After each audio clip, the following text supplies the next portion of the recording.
Atmospheric pollution, water pollution and land pollution. आज हम देखेंगे कि एटमॉस्फेयर पोल्यूशन हम किसको कहते हैं। एटमॉस्फेयर पोल्यूशन वो चीज है, it occurs when air contains gases, fumes और harmful substances in high amount.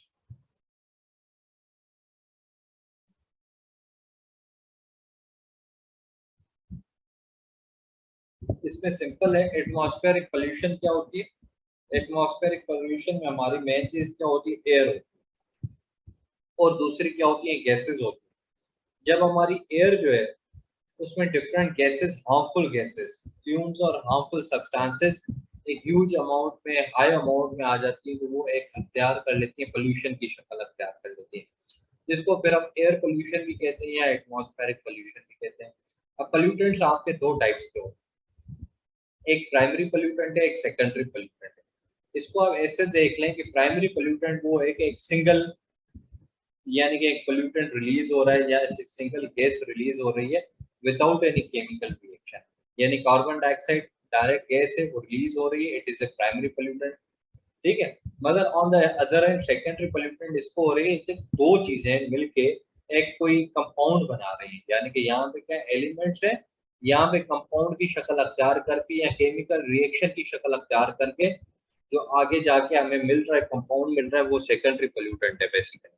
ठीक है, तो प्राइमरी पोल्यूटेंट हमारे किसमें से आ जाते हैं, वॉल्केनिक एक्टिविटीज, व्हीकल फैक्ट्रीज, इसमें से डायरेक्ट आ जाते हैं। मगर सेकेंडरी क्या है, सेकेंडरी आपकी ये होती है कि लेट सपोज एक ऑलरेडी एक चीज खराब है, यानी कि फैक्ट्री है, ठीक है, फैक्ट्री में से रिलीज हो रहा है कोई सल्फर डाइऑक्साइड ले सपोज रिलीज हो रहा है। अब वो फैक्ट्री से जैसे ही रिलीज हो रहा है, ट्रीट नहीं हो रहा, वो रिवर में आ रहा है। जब रिवर में आ रहा है तो जाहिर सी बात है, रिवर उसका अपना एक केमिकल है, H2O है, ऑक्सीजन हवा से अवेलेबल है, सल्फर आपकी डाइऑक्साइड उधर से रिलीज हो रही है, तो एक केमिकल कॉम्बिनेशन बन जाएगा, ये तैयार कर लेगा सल्फ्यूरिक एसिड की शक्ल। तो ये आपका जो ग्राउंड लेवल ओजोन है वो उसको खराब कर देते हैं, यानी कि आपका जो ग्राउंड लेवल वाटर है उसको बेसिकली खराब कर देते हैं। ठीक है जी, तो ये आपके, ये पोल्यूटेंट्स लाजमी नहीं है कि ये एटमॉस्फेरिक पोल्यूशन तक ही स्टिक रहे, ये जो है they also plays role in water pollution and land pollution. ठीक है, तो ये एक जनरली जेनेरिक टाइप्स हैं पोल्यूटेंट्स के, प्राइमरी एंड सेकेंडरी पोल्यूटेंट्स।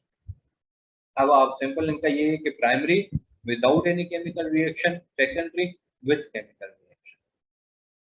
अब इसके एटमॉस्फेरिक पोल्यूशन होती क्यों है, कौन इसका मेन काज है, कैसे होता है, इसके इम्पैक्ट्स क्या है, इसको सॉल्यूशन क्या है, ये वो चीजें हम इसको अब डिस्कस कर लेंगे। तो मेन एटमॉस्फेरिक पोल्यूशन एक तो ये कि जी नेचुरली पी कॉज होती है, ठीक है, नेचुरल उसका एक प्रोसेस होता है, नेचुरल प्रोसेसेस के थ्रू लेट सपोज तूफान आ गया, तूफान आ गया तो हार्मफुल सब्सटेंसेस जो है वो एयर के साथ अक्यूमुलेट होना शुरू हो जाएंगे।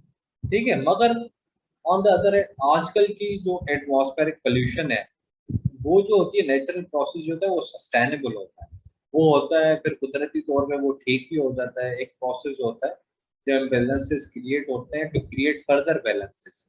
मगर ह्यूमन एक्टिविटी जो है आजकल, जिसको एंथ्रोपोजेनिक एक्टिविटीज भी कहते हैं, वो आप उधर क्या लिखोगे, पेपर में एंथ्रोपोजेनिक लिखोगे तो ये एक साइंटिफिक टर्मिनोलॉजी है जो कि फिर चेकर जो है एक अच्छा इंप्रेशन जाएगा उसके पास। तो ये ह्यूमन एक्टिविटी ने आजकल की एटमॉस्फेरिक पोल्यूशन में क्या है, एक लार्जर रोल प्ले किया। अब हम कहते हैं कि ये कर कैसे रही है। अब ह्यूमन एक्टिविटी को अब आप देख लें, जैसे एसीज हम यूज कर रहे हैं या फैक्ट्रीज, इंडस्ट्रीज, इधर से जो धुआं जा रहा है या व्हीकल से जो धुआं जा रहा है, तो ये हमारी ह्यूमन एक्टिविटी है ना। नेचुरल प्रोसेस तो कभी कभार होता है, डेली नहीं होता, मगर ह्यूमन एक्टिविटी डेली हो रही है और दिन में 24/7 तो it is playing a harmful role in atmospheric pollution.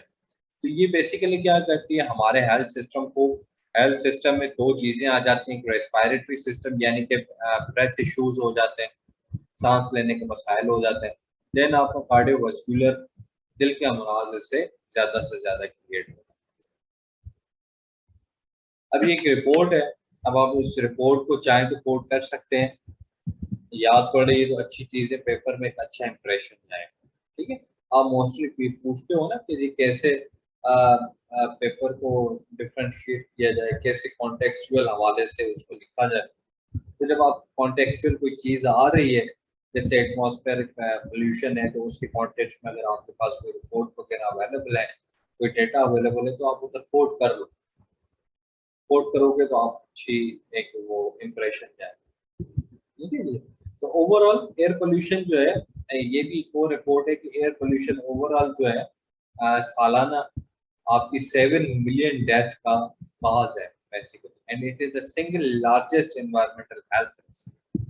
तो आप इससे अंदाजा लगा सकते हो कि एयर पोल्यूशन कितनी खतरनाक है और क्या क्या इसके क्या है इम्पैक्ट्स हैं। तो हेल्थ इम्पैक्ट क्या है, उसका बहुत बड़ा इम्पैक्ट है। अब आ जाते हैं कि सोर्सेज क्या है एयर पोल्यूटेंट्स के। एक पहला हमारा सोर्स, यानी कि जो हैवी सोर्स है, वो पावर प्लांट्स है। पावर प्लांट्स आपको पता है कि मोस्टली किस चीज़ पे रन कर रहे हैं, नॉन रीन्यूएबल एनर्जी। और नॉन रीन्यूएबल एनर्जी में मैंने आपको क्या बताया था कि फॉसिल फ्यूल या न्यूक्लियर जो है मेन रोल प्ले करेगी। पाकिस्तान जैसे कंट्रीज में या ऐसे ही डेवलपिंग कंट्रीज में, उसमें फॉसिल फ्यूल्स का बड़ा role it create to produce the energy. अब आप इसमें देख लें, coal power plant releasing particular material, coal power plant से निकलेंगे तो उससे क्या होगा, एक कार्बन डाइऑक्साइड भी निकलेगी, दूसरी दूसरी गैसेस भी निकलेंगी, which are eventually going to hurt our air या एटमॉस्फेयर। ठीक है। अब फैक्ट्री से जो एग्जॉस्ट निकल रहा है, जो धुआं निकल रहा है, या फिर जैसे मैंने आपको बताया कि नेचुरल प्रोसेस में आप देख लें, वॉल्केनिक एरप्शन है। अब वॉल्केनिक एरप्शन में क्या है, सल्फर गैसेस निकलती है, और जब वो वाटर वेपर्स के साथ कंबाइन होती है तो दे कॉज, जो मैंने आपको सेकेंडरी पोल्यूटेंट बताया था, सल्फ्यूरिक एसिड, तो वो सल्फर डाइऑक्साइड या आप कह लें, वो आप क्रिएट हो जाती है। ठीक है। तो ये चीज़ें, मगर ये आपकी नेचुरल जो चीज़ें हैं, वो मैंने आपको बताया कि वो डेली बेसिस पे या रूटीन बेसिस पे नहीं होती।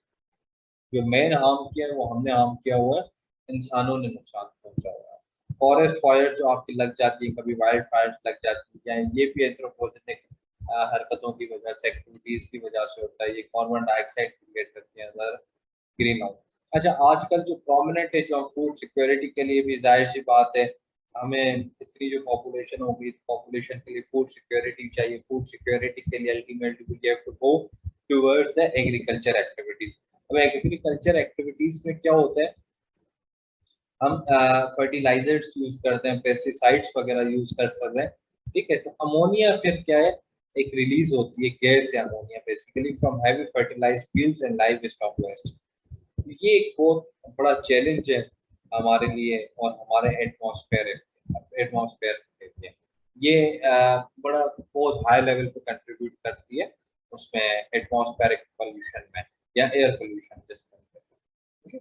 और ये ना तो सिर्फ खुद यानी कि करती है, मगर ये फिर कंबाइन होती है दूसरे पोल्यूटेंट्स के साथ। जैसे फर्टिलाइजर्स में नाइट्रिक ऑक्साइड अवेलेबल होती है, ये इनके साथ होके ये एक सॉलिड पार्टिकल या एरोसोल्स हमें कहते हैं, जो कि ये क्रिएट करते हो, ये फिर आगे जाके हमारे लंग्स में जाते हैं, या जिससे फिर शॉर्टनेस ऑफ ब्रेथ होती है और रेस्पिरेटरी इश्यूज वगैरह क्रिएट हो जाते हैं।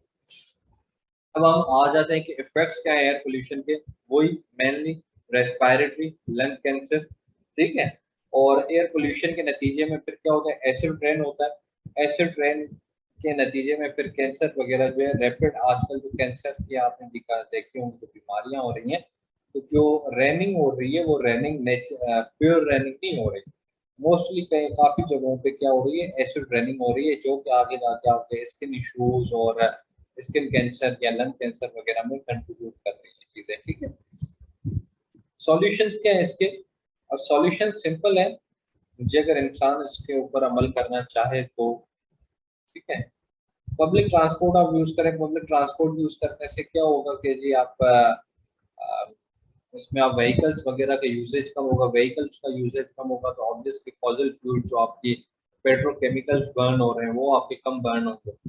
अब जो पेट्रोकेमिकल्स है obviously carbon dioxide, carbon monoxide वो जनरेट होती है, वो आपके अदर ग्रीन हाउस गैसेस भी जनरेट होते हैं, जो कि आगे जाके आपके एटमॉस्फेयर को खराब करते हैं। चीजें जो है वो आप रिड्यूस करें, रीयूज, रिसाइकिल, इसको 3R कहा जाता है। या इसको, अब ये है कि आप कोई चीज है, लेट सपोज प्लास्टिक्स वगैरह है या ऐसी कोई चीज़ें, उनको आप रिसाइकिल करके रीयूज़ करें। कैटालिटिक कन्वर्टर्स यूज़ करें आप, किचन में हो गए, आप अपनी गाड़ियों में ये ऐसी चीज़ें यूज़ करें। और use of green and sustainable energy, जैसे हमने पढ़ा था कि आप नॉन रिन्यूएबल से रिन्यूएबल एनर्जी पे शिफ्ट हो जाओ। ठीक है जी?